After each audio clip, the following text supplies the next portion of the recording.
Good morning. I am settled into the motel that will be my home for the next 2 weeks, I guess. It's actually just a block away from here. Probably should take a little bit more of this stuff out, but I want to start searching for a more permanent housing solution before I get too comfortable there. But I am over at an Overstock store that I visited yesterday, and I think I'm gonna buy a couple things today real quick before I head to church. It is Easter Sunday, so I am a little bit more dressed up. I finally got to get this dress out. I haven't worn this since the cruise, but I pretty much only wear this dress for Easter and elegant cruise nights. So that's gonna be my day. And other than that, I'll just be settling into living here in Millington. Well, I am glad that Walmart was open today on Easter Sunday of all days. I'm glad that Andy ran out of food after we were at our final destination, so I don't have to lug a big bag around or get a bunch of small bags. And I'm especially glad that all the walking I've done over the past couple months got me a gift card on one of my apps to get this for a steep discount. And here is my Easter dinner. Had to visit a laundromat so I can have a fully fresh start on my first day of work tomorrow. First day of work! Hello friends! This is going to be the last episode of the Life Reset Road Trip with your host Jessica Lippy. The reason why is good news, because I found a job that I'm very happy with, and I have not found a place to live. As you can see, I'm still in a motel, but we will address that soon. So I am currently in Millington, Tennessee. I've been here for about 2 weeks now, almost. I moved in last Saturday. Today is currently a Thursday. I booked 2 weeks in this hotel just about, so checking out today, because I was hoping that in that almost 2 weeks time I would be able to find a place to live. I work at a place called Camp Conquest. It is a Christian camp that is founded upon providing summer camps for developmentally and physically disabled people. So I'm very excited to see how that works next month. But my job is the guest service director, which I know that job title in and of itself can mean a variety of different things, probably means a completely different thing from camp to camp. For me, it's a lot of recruiting groups outside of summer to come to our camp. That includes both our primary goal of helping organizations that serve people with disabilities, as well as church groups. Something I'm personally trying to do is to get more schools out here so we can fill up our weekdays instead of just weekends. So I'm looking forward to doing more of that. I've already gotten really involved. And I have to move now because I can't live in a motel forever. It's been kind of hard. As you can probably see, the lighting here is way off. I had to bring in that lamp, which I will tell you a story about why I have that lamp to begin with in just a moment, because I only had one lamp over here in the window, and then the bathroom has actually better lighting than the rest of the room because I had just this one light bulb at nighttime until I got that lamp. So I also had everything that was in my car, but as you probably remember, if you've been watching this entire series, I left half of my stuff in Arizona at my parents' house. And when I got the job, I told my parents, of course, and told them, you know, whenever you get the chance, you can come out here. If you aren't able to come out here, eventually I'll come back and grab my stuff. I knew one way or another it would work out. They called me the next day after I told them that I got the job, and they said, okay, we'll be out in about a week. It's like, I don't even have a place to live yet. Where am I gonna put all my stuff? So thankfully, half of my stuff is currently at the camp in a room that's not being used. It's the sensory room that they use in the summertime, but not really used outside of summer. So that's there. We're gonna hopefully get through that today. If not today, then sometime this weekend. My parents did get to come out to Tennessee for their very first time. Millington is near Memphis, so while we were here, they actually stayed in Memphis at a much nicer hotel than I am. We got to do some fun things. Of course, I relaxed in their hotel room because they actually had a couch. I just have a bed and a chair that has a bunch of stuff on it, but it's not a very comfortable chair. It's just a desk chair. We did some shopping, got my birthday present a month early. We went to the Pyramid because I really enjoyed that the last time I was in Memphis. And we went to the Peabody because it was something both my mom and I wanted to see for a very long time, to see the ducks at the Peabody Hotel. If you don't know the story, there's a fancy hotel that has ducks that play in the fountain all day. And so they have ceremonies at the beginning of the day and the end of the day for when the ducks come out and then when the ducks retire for the day. Keep in mind, y'all, we are in the one place in the world where this ceremony takes place. You never know what this moment might mean to somebody. This might be somebody's bucket list trip. Someone might be celebrating a birthday or an anniversary. But one thing I do know for a fact that we are all celebrating is another day of this gift called life. Man, good energy this evening, y'all. I really appreciate it. And since I have so many first timers, I'm going to give you a couple quick house rules and also let you all know that you are here during a very special time during this process, all right? Keep in mind, a lot of you may or may not even realize that I get a brand new team of ducks every 3 months. The ducks are only 1 year old. When I get them, I help them mount the ducks when they're 28 years. I only keep the ducks for 90 days, and we send them back to our breeder to be released. Now, the ducks inside of this fountain right here, these are still technically some DITs. These are ducks and trained. Alright, this is the new team. It's only day number 4. Wow. Day number 4 for this team is ducks. Alright, we're still training. Alright? So, they're still, the entrance marchers are going fine now. They're still trying to figure out how to use the steps to get out of the fountain. Alright? So they may scatter a little bit, but I got a good feeling. I feel like this will be the best exit march so far. Alright, but the reason I tell you that is because we're going to bring the kids over here to form a human wall on each side of this red carpet. That's to help me guide the ducks into the elevator once I get them out of the fountain. Now, if one of the ducks happens to scatter, let's say run toward you. Well, first off, feel pretty awesome. Something about you do that duck to you. Right? If the duck runs toward you, please don't try to touch the ducks. Don't try to grab one of the ducks. I'll get him or her back to where they need to be. But I got a feeling this will be the best exit march so far. Alright? Outside of this fountain, marching back up this red carpet, and take them all back upstairs to the duck palace for the rest of the evening. And when those doors close, ladies and gentlemen, boys and girls, brothers, sisters, cousins, partners, and neighbors, you all will have witnessed the march of the world-famous Peabody Ducks. Thank you so much, everybody. I appreciate you all. Thank you. Gentlemen, good evening, and your attention, please. Welcome to the historic Peabody Hotel.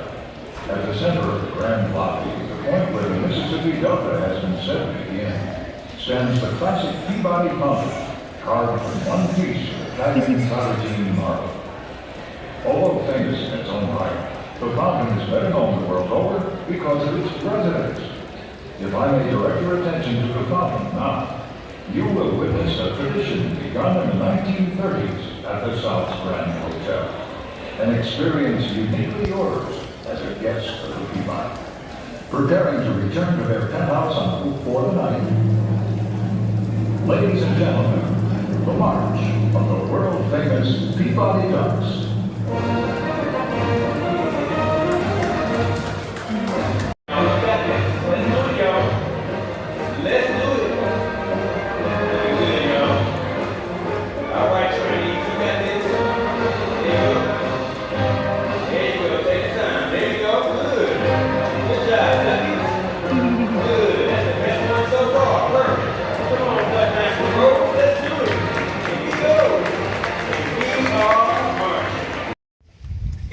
This is the Mississippi.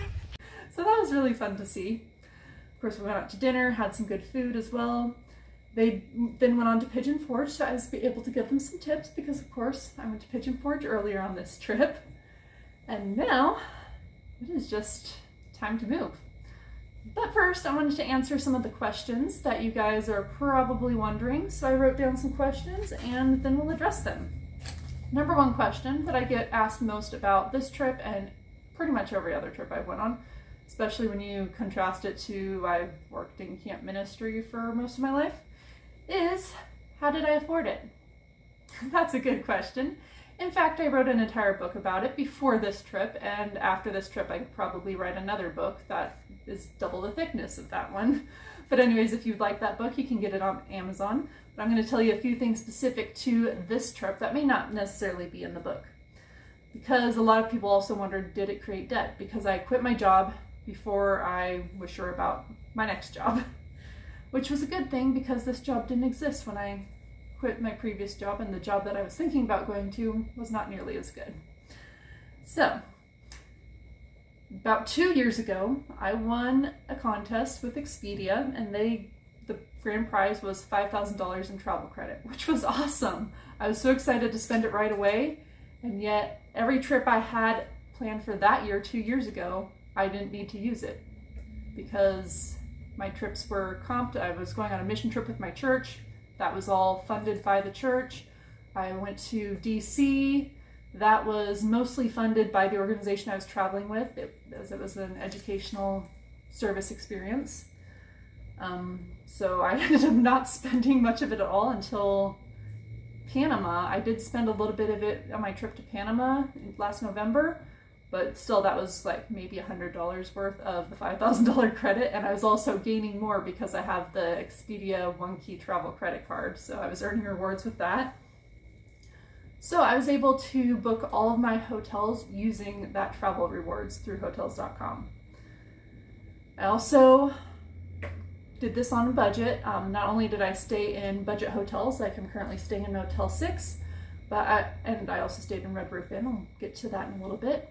But I also tried to stay in areas that were lower cost than other areas. I traveled through the South. That tends to be a little bit cheaper than a lot of other areas in the United States. I also, like the week I spent in Bryan, Texas, the 9 days I spent in Bryan, Texas actually, I chose Bryan, Texas because it had the cheapest place I could find to stay. And I stayed at a Studio 6, so it was a little bit nicer than a Motel 6 because it had the kitchen. But I chose that place just because of the cost, so forming a trip around the cost can be very helpful. I also did budget activities. A lot of things that I did were free or very low cost. The one exception was the things I did in Branson, but even then I could have spent a lot more money in Branson if I'd wanted to. And for a lot of the things that I did, even if they were something I had to spend a little bit of money on, if it was something I really wanted to do, I would try to find ways to get it at a discount. Like in Pigeon Forge, when I went zorbing, I found that on Groupon and got it for a lower price admission. For Silver Dollar City, I got the annual pass, and I'm planning to go back there next month, so I think that will be worth it. What else did I do? I did take advantage of freebies, like going to the NRB conference. That wasn't free for the upfront cost. I did pay for that, but I, of course, got a discount to go, and I got the lowest tier possible. But when I was there, I took advantage of all the freebies within that conference. There were snacks, there were books. I finally finished one of the books that I got, so I have still a huge reading list that I need to get through. So that'll be more entertainment for the coming months when I'm not traveling as much. I also, when I quit my job at least I announced my quitting in October. Didn't actually leave my job until the first week of February when I started this trip. Between October and February, I saved as much as possible. Tried to spend nothing, outside of the necessary things that I needed. So no extra activities, no paying admission to places or anything like that. And just tried to live as low means as possible. Even with food, I was trying to eat on a budget, ate a lot of leftovers from work, things like that. So I kept my costs extremely low so I could build up a big savings, and I already had a big savings to begin with. And put my money in a high yield savings account, and I didn't earn money from that necessarily, but it helped me slow down my spending. One big thing to help me kickstart the trip was the first 5 nights of the trip were completely free for me to stay.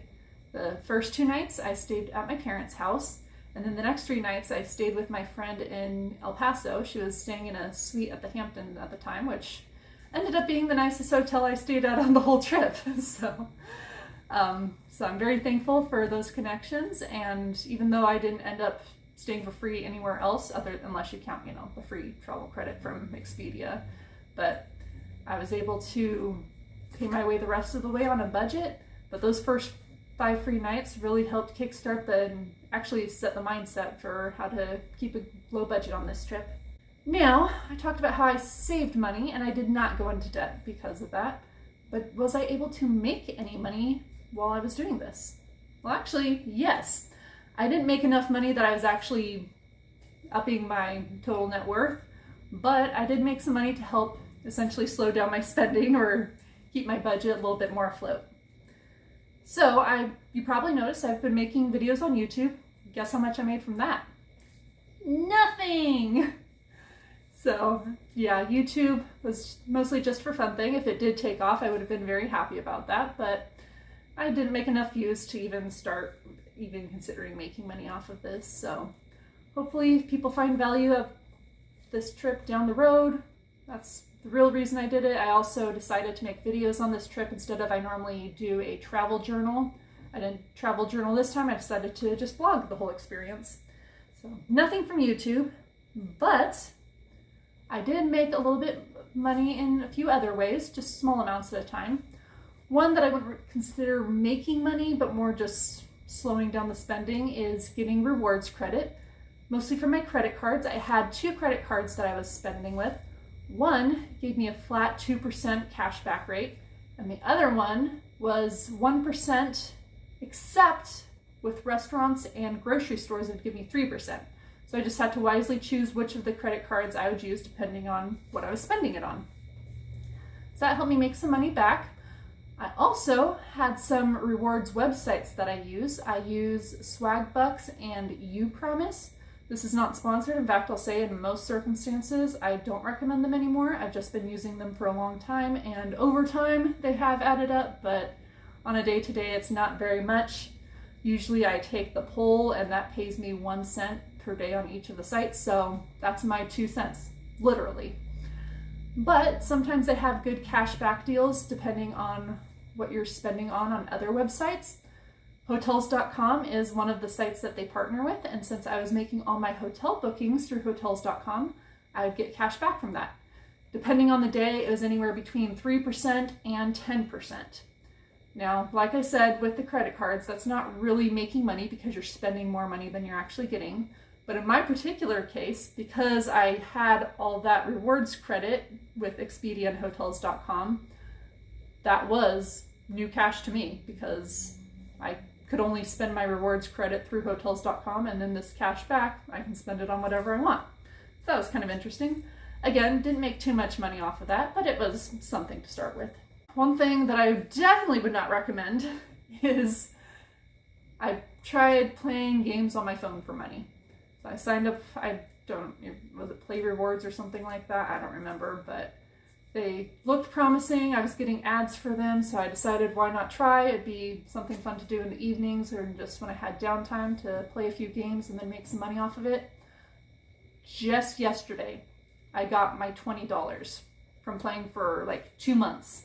So not worth it. Do not recommend. It just takes up space on your phone, and I'm sure there's better things to do. I could have probably read all the books that I got at the conference if I hadn't been playing games on my phone instead. So, but at least I have that money now, so it wasn't for nothing, but I did have to keep playing games until I earned that minimum $20 cash out, so wouldn't recommend it. One thing that I might recommend, although it depends on exactly where you live and how much you shop, is I did find out about an app called ProductTube about a month ago. That was a good app to download. It is consumer research. You've probably seen me talk about it on some of the other videos, but you have to take your phone into the store, which is kind of awkward. So if you don't like doing that, maybe either get out of your comfort zone or just reconsider this entirely. But you have to take a video of your shopping experience, shopping for certain things depending on the task, and then you submit that video. Sometimes you have to buy something, sometimes you don't, so it depends if that's going to be beneficial for you. But usually whatever you will earn is going to be worth more than the cost of what you have to buy, so I called that good, and especially because it was things that I could eat. So I made a couple $100s off of that. Again, nothing to, keep me afloat or anything, but just something to get me by, buy me some extra groceries. That was helpful. Did I do anything else? Oh, in San Antonio. So the first time I was actually, on my own, not staying with friends or family, I was approached by somebody who was offering timeshare presentations. And so I went to the timeshare presentation. It was a guaranteed 2-hour max sort of thing. And in exchange for that, I got a hop-on, hop-off trolley ride for the rest of the day. I got a boat tour that day, and I got a $75 gift card. And I was able to use that gift card for whatever I wanted, so that was good. I think, even just the gift card alone, that's almost $40 an hour. Plus there was some fun things on top of that, so I think that was worth it. I actually profited in San Antonio, if you think about it that way, especially since I wasn't paying for my housing, which that was really expensive in San Antonio. So if you do have to pay for a motel in San Antonio, take that with a grain of salt. Yeah, I think those are all the ways that I made money on this trip. I think so. Of course, there's other ways I could have made money, but I wanted to prioritize the travel experience. Something I will do after the fact to kind of make money off of what I've done on this trip is all the books that I got from the conference. I probably have, I did add up the cost in my Nashville video, but I have hundreds of dollars worth of books. Of course, reselling them, I'm not going to make that much, but I am going to sell them to a used bookstore after I read them all and make a little bit of money back. Now, another big question, and I wish he was out here. He is hiding behind this bed right now, but what is it like to travel with a cat? It is a completely different experience from anything I've ever experienced before. I took Andy camping once before, just for a couple nights several years ago, and he stayed in the tent pretty much the whole time. He would go out in the evenings to just go to the bathroom, and then I followed him, and he would wander a little bit, but then I'd force him to go back to the tent, and he would just stay there. He was not a happy camper, literally. This trip, I was concerned that it would be the same thing, because every time I put him in his carrier, he just cries nonstop. And that happened the first day, all the way to Arizona at my parents' house from San Diego. So about a 6-hour drive, he was just crying nonstop. He calmed down when he got to my parents' house. Now, he was not allowed inside my parents' house. He had to sleep outside in this porch area. It was a covered porch, so he wasn't able to escape or anything. That is when we got the litter box, because I was not planning on him using a litter box, because he doesn't normally use a litter box. He goes outside, and I was planning to just walk him on his leash every time he needed to go. I am thankful that we ended up with the litter box, because he has enjoyed his indoor life, or at least he enjoys it more than the potential of going outside, because every morning he eats a little bit of breakfast and then he goes into hiding and waits for the rest of the day as I leave and then eventually come home. So he has adjusted very easily to being an indoor cat. He did calm down on the travels. He doesn't like being in the car, but he's accepted it, I guess you could say. There were a couple escapes with Andy. So in the beginning at my parents' house, I didn't put him on a leash at all. I just followed him around whenever he was outside, and he was too nervous to really escape, so I wasn't concerned about him at all.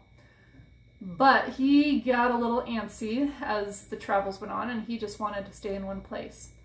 So the day we were going between Mississippi and Nashville, Jackson, Mississippi and Nashville, we stopped in the corner of Alabama. I did not film all the hassle it was, so if you watch that video, you will not understand the half of it. But we went to this park. I put him on his harness and leash. He did not like being on that leash and he refused to move, but I knew he needed to get some exercise that day because we were stuck in the car all day. So I decided to take his leash off, and he was okay for a while. He was just, walking a little bit. We went down by this river, and because the river had carved away at the bank, there was a little bit of a cliff that a tree was growing out of, and he jumped into the roots. And I could not get him out of there for 2 hours. He was still wearing his harness, so I tried reaching in, and because I couldn't grab all of him, I tried just putting the leash on his harness. I was able to do that, and I started tugging, and he got out of his harness, because if he can back out of his harness, he just can't pull forward and get out of his harness. But that's the escape-proof harness. I don't know why they did that. I got food, shook it, I tried grabbing him and just pulling him out, even though I knew it wasn't the most comfortable experience for either of us. I was laying on the ground this entire time, by the way, because that was the only way I could see him. And he would bite and scratch. He was not happy with the travel. So I eventually had to go get a pair of gloves out of my car. And thankfully he didn't move during that time when I was getting stuff out of my car. I pulled him out with the gloves on, so he was, biting me the entire time. Got him out, and finally he was out. So he was not happy. I was incredibly stressed out, but he behaved pretty well in Nashville. He didn't go outside really. We were on the 3rd floor, so even when I left the door open one time to get something out of the car and bring it back up, he looked outside the door, but he didn't actually go outside. So that was fine. But then we went to Pigeon Forge, and that's when I had a front door and a back door in my motel room. And the back door led to this balcony. I opened up the back door. He decided to go out on the balcony, and I thought, since I'm out here also, this is a good supervised experience. He escaped from the balcony, ran across the street in front of a car. Thankfully, the car stopped. We ran into some private property. I was following him, so I had to, trespass as well. And the only reason I was able to catch him is because he had to go to the bathroom. I didn't know that's what he was doing when I picked him up, though, so that was an uncomfortable surprise for both of us. That was the only major escape until we moved to Millington. So a couple days last week, I decided to bring him to the camp to walk him, when I wasn't working, before or after work and at lunchtime. And then the rest of the day, he would sit in his carrier while I was at work, and he would just sit outside in there. He was comfortable in there. It was kind of his home. But one day, I went out at lunchtime after just a couple hours of work, and he was not in his carrier anymore. There is just enough of an opening right here that somehow he was able to work this zipper to get it to unzip about this much, and that was all he needed to escape. And I could not find him during my lunch break or for the rest of the day. I called him. I looked in all the hiding places that I knew about. I decided that maybe the one thing that could get him to come out is he recognizes the sound of my car, so he'll usually come out of his hiding to greet me when I come home for the day. So I decided to go grab dinner. I picked up dinner. I was too nervous to eat, and I came back to the camp. And once I drove back, he was there, just waiting for me. In fact, he was on a porch that we are probably going to use as our home porch, but I'll talk about that in a little bit. What are my thoughts on cheap motels? So I've stayed in mainly 2 branches of motels that are usually bottom of the line cheap ones, Motel 6 and occasionally Red Roof Inn. Out of those 2, I do prefer Red Roof Inn most of the time. Sometimes, because each of those are independently owned and operated, I'm not sure about exactly how Motel 6 works, but they do sometimes have some weird rules, or they're just not quite as consistent as Motel 6. So one of the first ones I stayed in, thankfully I gave it a second chance, but they said pets were not allowed on the beds. And that they didn't tell us that until after I booked. So that was kind of an issue because Andy just naturally goes up on the bed. I haven't trained him not to. So I just was sneaky about it and made sure I used the lint brush on the sheets afterwards, and thankfully we didn't get that charge for going on the bed. But Red Roof Inn I do prefer overall because occasionally they do have breakfast. Not all of them have breakfast, but many of them do. And they just seem to have slightly nicer amenities overall. And it is, because even though it's not as consistent as Motel 6, having those little diversities is kind of part of the experience. Motel 6 does seem to be cheaper overall, bottom of the line at least. Sometimes it does cost more than Red Roof Inn, but overall it's just the layout is cheaper. I did stay in a few independent hotels, I think 3 of them that just, they vary as well because they're independent hotels. They all had their downsides. The first one was in Nashville. That one was not true to marketing. It said on the Hotels.com website that they had a free breakfast. All they had was orange juice and coffee, not actually anything consumable. They also had carpet, which this motel actually is the first Motel 6 that has carpet, but I do prefer the hardwood floors, especially traveling with animals or even just being in a pet-friendly hotel. The hardwood floors would give me a little bit more peace of mind about what's on the floor. The second independent motel I went to was in Texas. That one, I was thankful that I usually check the sheets when I check in, because that one I took the cover off and it was covered in stains. So I went to the front desk and had to ask for a new set of sheets. The third one, oh, that one was also another one where Andy escaped. He ran under a car, but yeah, that one wasn't as big of a deal. The third motel, that was an independent motel, was actually here in Millington when I was coming out for my visit. That one was just kind of weird. It was cheap when I arrived. So online, every single website you go to, it doesn't have its own website, but it's on, booking.com, hotels.com, all those ones. They all say that it's a pet-friendly motel. You get there, and there's a sign in the check-in window that says no pets. So I had to be sneaky about Andy being there. I felt kind of bad about it, but that was just false advertising. It was also just a weird, there's like the electrical lines were hanging down from the ceiling. I was in this dark corner, so even with the windows open, there was no light coming in. And the morning I left, there was a police out in the parking lot. And I don't know why, but I don't know if I want to know why. So that's why I chose to stay in a different motel this time in Millington.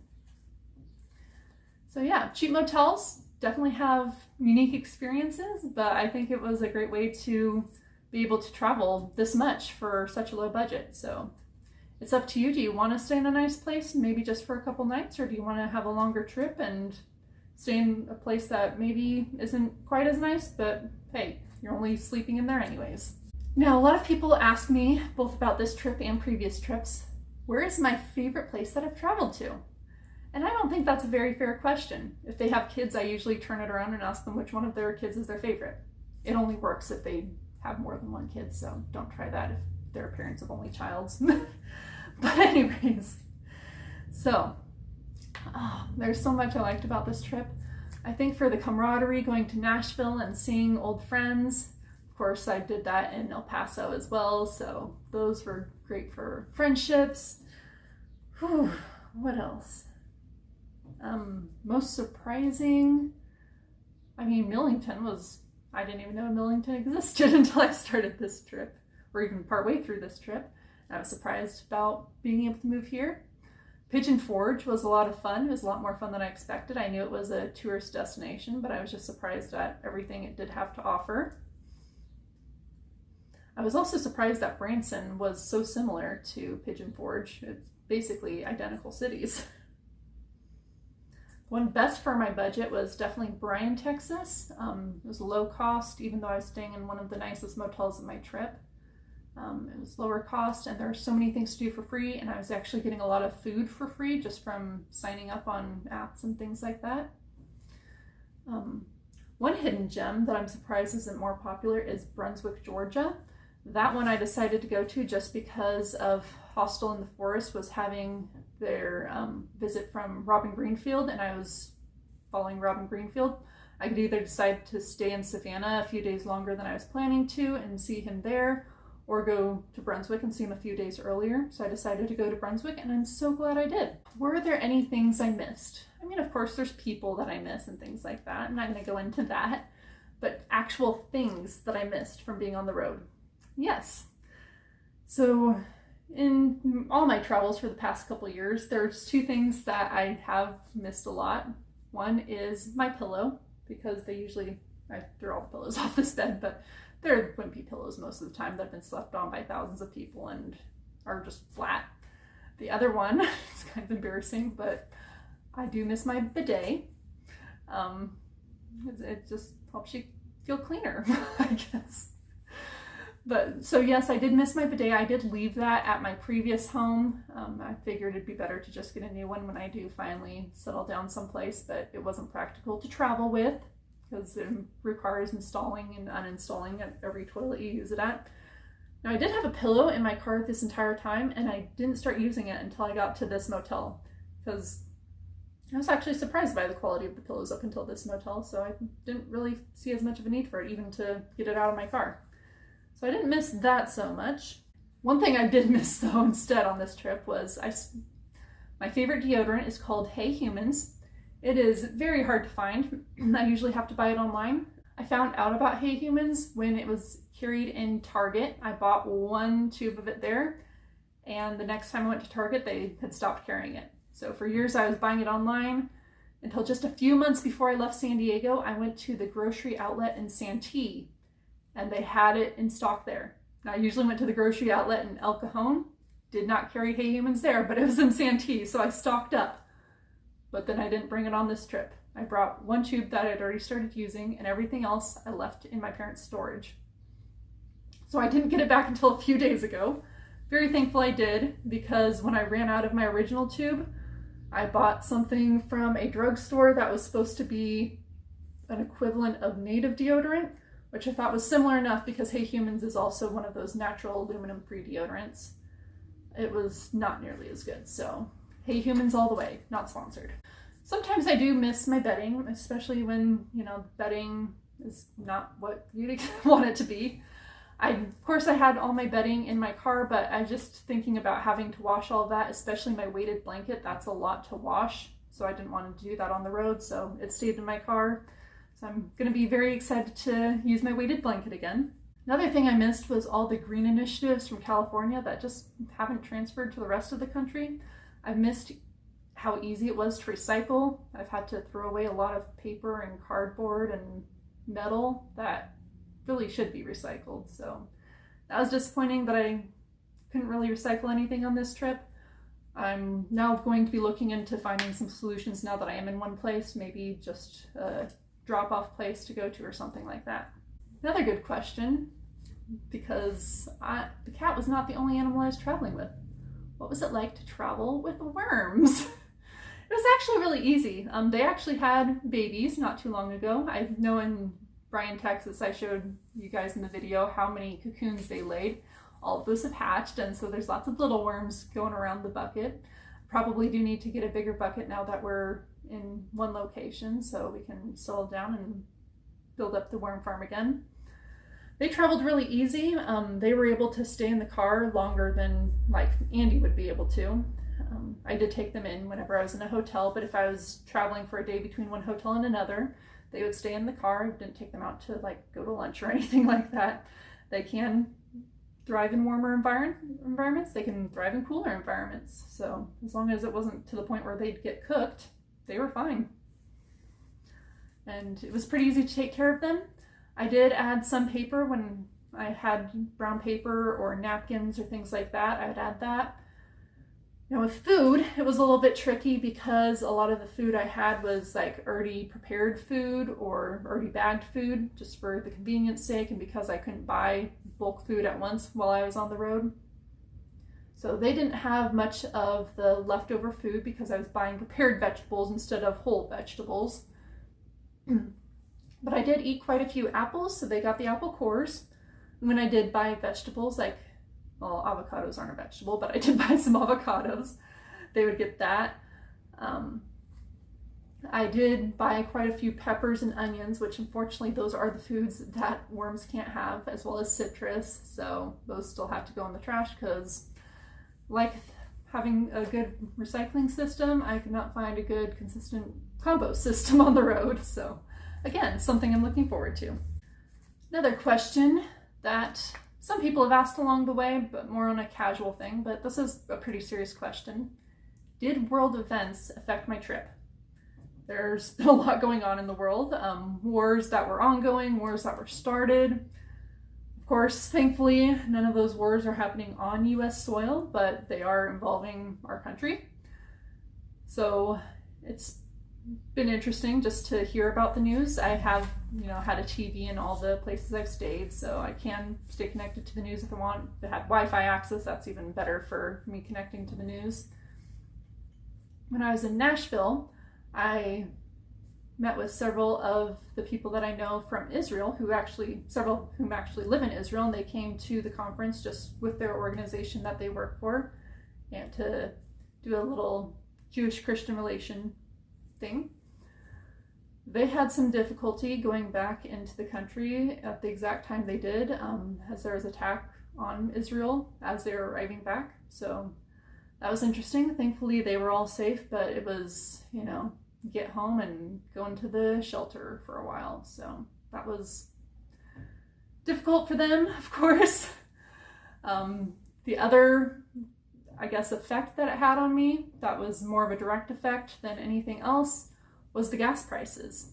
I was excited for leaving California to have cheaper gas prices throughout the rest of the country.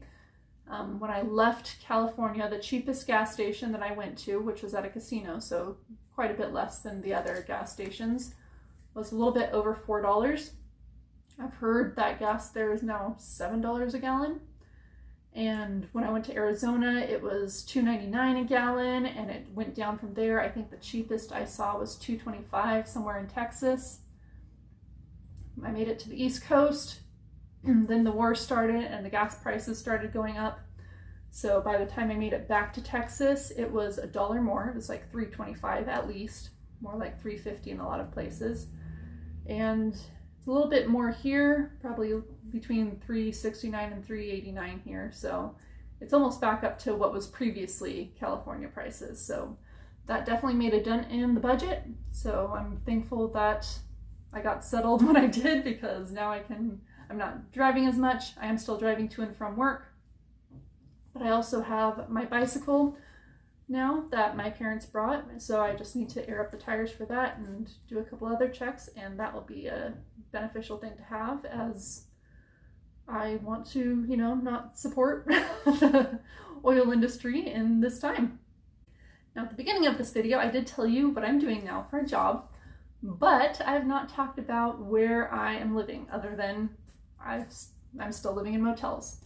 That's not going to work for much longer, because motels, even these cheap motels, are pretty expensive here in Millington. And rent is not that cheap in Millington either. The reason being that even though this region of Tennessee tends to be lower cost than most other places, this is near a Navy base. So a lot of short-term rentals, things like that, they cost more because there's good business for it. Now, longer term things such as buying a house, those are cheaper, but I'm not quite ready for that yet. So what am I going to do in the meantime? I still have about $1,000 left of Hotels.com credit, in fact a little bit more, but I want to save that for my next vacation or something like that. So today I am actually going to be moving to the camp. Now, I've lived at camps before, no big deal about that. Except when I've lived at camps before, there's actually a place for me to live. Not the case here. So today I'm going to move into a trailer, which is currently for sale. So if it sells, that might be an issue. I don't think it will for the next few months though. In the meantime, we are going to be looking for a tiny house. Maybe it will be a finished one. Maybe it'll be one that I can get some of the volunteers at the camp to help design the interior.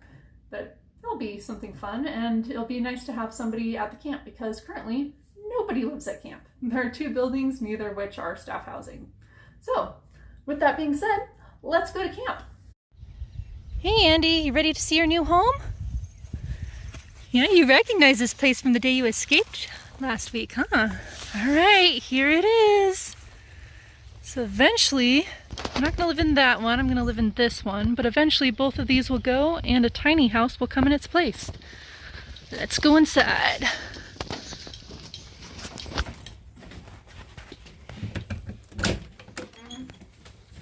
Here we are. So there's the bedroom back there, and the kitchen, living room, dining room, and bathroom.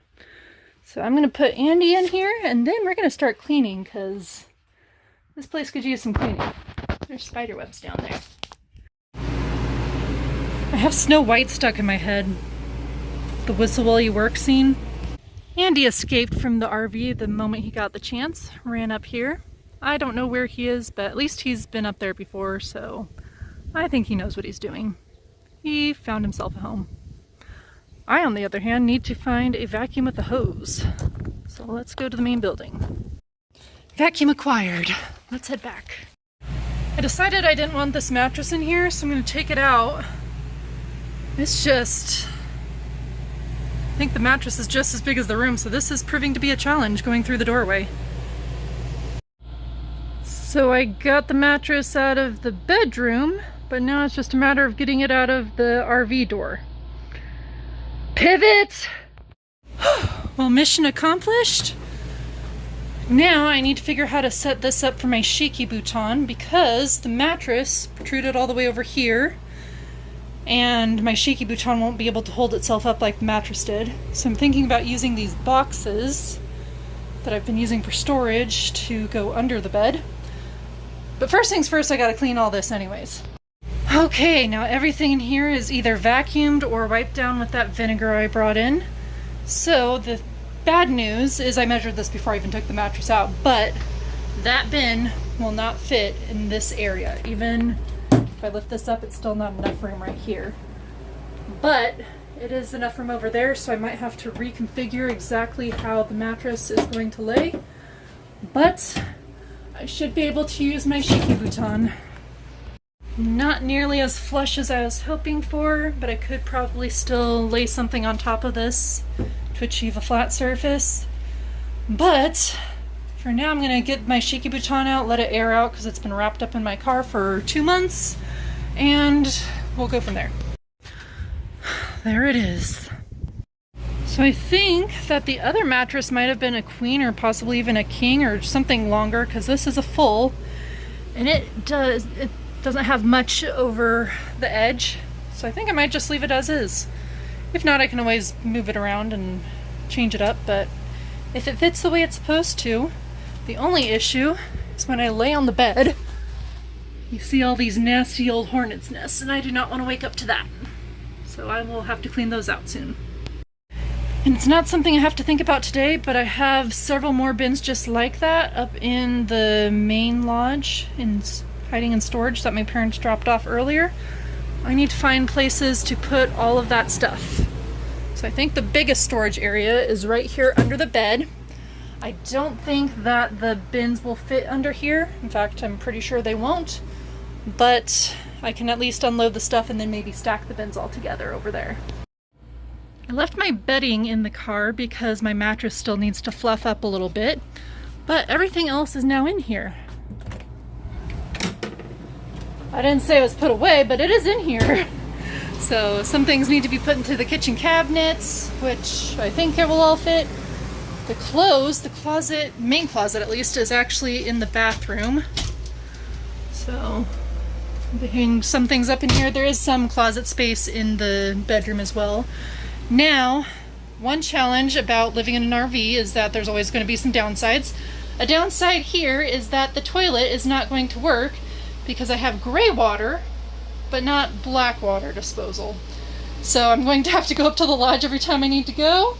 But that's going to be something that's going to be rectified when I get a tiny house because it will use a incinerating toilet. Now there's storage underneath the couch cushions at the dinette. They're airing outside right now because I was cleaning them off and then putting the cat food under there. So these trunks are kitchen, this is clothes, this is just kind of etc. stuff, so I don't know where that's going to go. The backpack's toiletries, these are books, computer. The ice chest is actually empty now. So that'll be something for me to do, but I have to head back up to the lodge because I have a group coming to camp here in about the next half hour. Of course, I have all my deep storage stuff, so these bins and boxes are mine, plus all the bags over here. This stuff is the camp's, but all the bags on that rack are mine that eventually need to go down to the RV, but that might not be a today project because I need to get ready for this group that's coming. It is time to take a little dinner break. I'm excited for this after a long day of cleaning and doing some actual work at my job and unloading my car and putting not everything away. I'm still working on that. That'll probably take all weekend. Andy is somewhere out here. I saw him run by a few hours ago, but he is way too happy to even consider coming here right now. But I know this is the location where I found him last time he got out, so he's fine, but he feels at home, and I feel more at home than I have for the past 2 months. Andy found me, but he is way too happy out here, if you can see his back legs. So he did not want to come in yet, but at least he knows where I am if he needs me. It's day 2 with still quite a few things I need to figure out where to put. But Andy has made himself at home. He spent all last night outside. The local geese have a new supervisor.